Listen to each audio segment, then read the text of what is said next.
So how can you turn crisis into opportunity?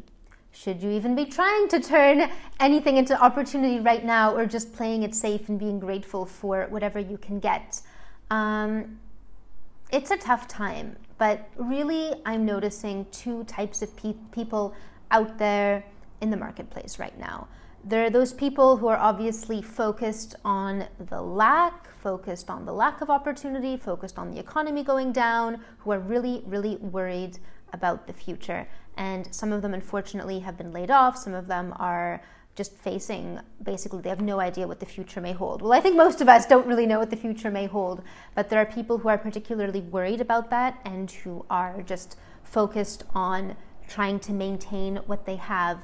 And then there's the second type of person I'm seeing, which is really focused on how can I turn this into an opportunity? So I see people who have been working from home, for example, who now have a bit more time, a bit less distractions. I was just talking about this with someone yesterday, where we were discussing how so many people usually have distractions on a day-to-day basis. They can go out, they can do things, and that's great, but in some ways that also distracts them from the fact that they're not really that happy with their jobs, because they have that sort of escape at the end of the day. And now a lot of people no longer have those escapes, and it's making them sit and reflect inwards on, hey, am I really doing what I want to be doing with my life, or is there something better out there?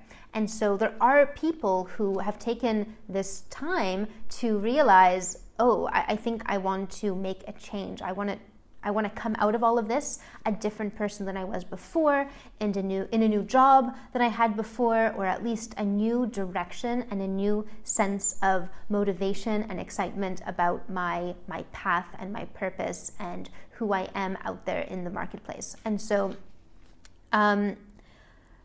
the key here is obviously the people who get the opportunities, the people who are going to come out of this with either new careers or upgraded careers, with places to go, places to be, people to meet, job offers, better salaries. I mean, those are obviously the people who are focused on, hey, how can this be an opportunity? What are the things that I want to change right now in my life, in my career? How can I turn this into something amazing? And we all know there's always opportunity in the worst possible situations, because the worse the situation is, the more it can actually force people to make a change. So in that sense, of course there's opportunity out there right now. That's not even a question we should be asking ourselves. Should I really be looking for opportunity, or should I be staying put? You should always be looking for opportunity. There's never a good time to really play it safe. Yes, you do risk mitigation, that you should always do, but you should never hold yourself back from what you want just because of external factors, because you're going to see that there's always people who are going to get ahead no matter what the circumstances, and then there are people who it's never going to be safe enough for them. They're always going to say, well, it's the wrong time, well this, well that, right? It's never about what the economy is doing. It's never about how competitive the industry is. It's never about what's going on in your life right now, and if you've just had a kid, like my client Ricardo right now, who has a newborn baby and is still moving ahead in his career. It's never about there's so many things that life throws at us, and the important thing is not to look for the obstacles and look for the challenges. It's to embrace those challenges and figure out, okay, here's my challenge, here's my thing. How am I going to turn that challenge into an opportunity? And just be resourceful enough to come up with creative ways to leverage, because every challenge is also an opportunity on the flip side. So it's a matter of looking at those supposed challenges and seeing, hey, what's the flip side of this? How could this actually be something great for me and great for my life? And we hear those success stories of people who had something awful happen to them. They got laid off, and then they got thrown in the ditch, and then this kind of thing. And sometimes they turn into some of the most successful people in the entire world.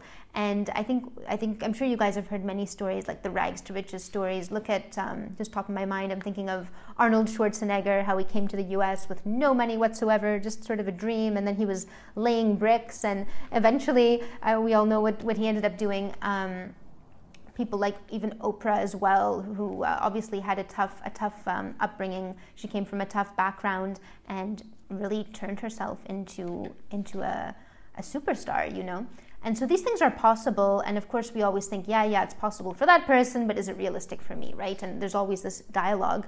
But all that matters is that you stop looking at the pitfalls and you stop looking at the things that could not work, because every time you think a thought of what if and maybe I should play it safe, that is taking energy away from actually where you want to go. So it's like one step forward, two steps backward, and these people wonder why they don't really accomplish as much as they'd like to, why they kind of stay in that zone where things are okay but not amazing, right? And it's really frustrating, because then you see the people who seem like things are always working out and they're just moving forward, and they're like, I'm working so hard, how come I'm not moving forward as fast, right? And this is why, because they keep getting themselves focused on potential pitfalls and the worry zone, and then they don't have enough focus on where they're going. Anyway, so I think the really key thing to remember, because all these motivational stories are nice and everything, but then how do you apply it to yourself? Like, it's still really, really scary when we're in times of uncertainty to move forward and go for what we want. It's almost like, well, that's not allowed in this kind of a climate. And the important thing to really remember is that things are always going to be uncertain. It's not, I know it seems like things are extra uncertain right now, but believe me, things are not going to get more certain down the line. The uncertainty is going to continue for the rest of your career, the rest of your life, because nothing is certain. The future is not guaranteed to anyone. We all might